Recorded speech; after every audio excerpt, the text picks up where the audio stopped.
It's Brenda from Burns Valley Herbals and Retreat. Welcome to the perfect place for your mind, body, and soul. Hey everyone, it's Brenda, Burns Valley Herbals and Retreat. Got special requests to show how to braid sweetgrass. I do have a few braids here already done. You can see these are 1 to 2 days old. And so we're going to continue today. So I went out this morning and I pulled some blades of sweetgrass out of the ground. You don't cut them, you pull them out of the ground.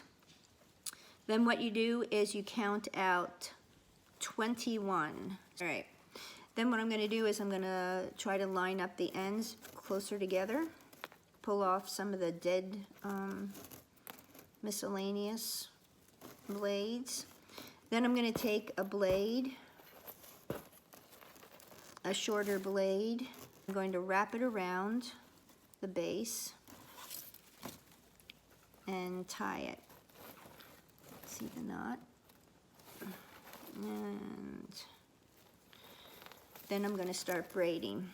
You're going to take 7, 4, 5, 6, 7, 1, 2, 3, 4, 5, 6, 7, and I got 7. And then we're going to start braiding.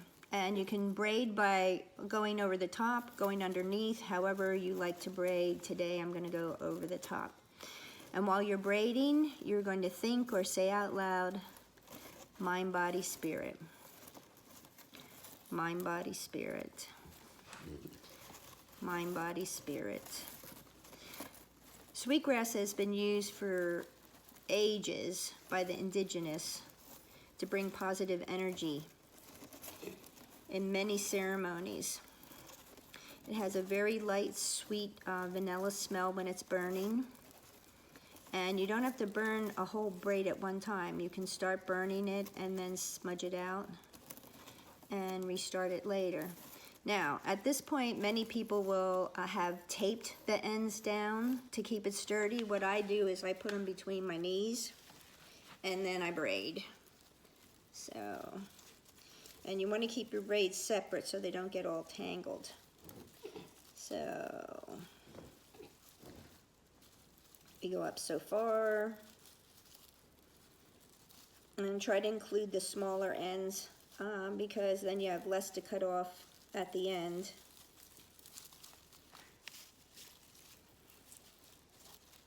And be sure to keep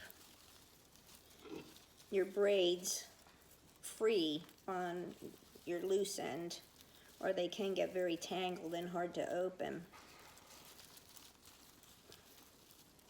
Then I just reposition in my knees again, and we keep braiding.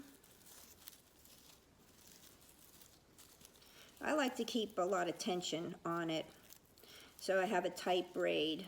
Some people do very well by just braiding it without having any tension, tying it down. But this way, I can sit and do other things while I'm braiding.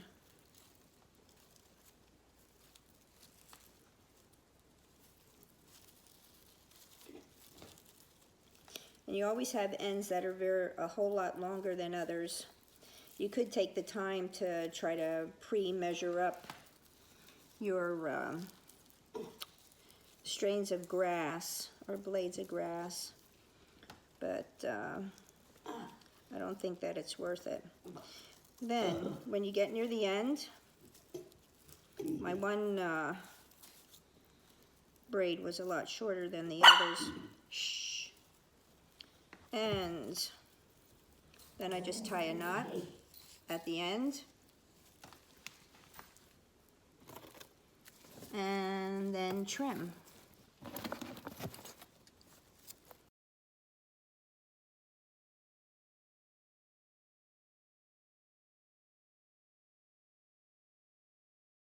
And there you have it.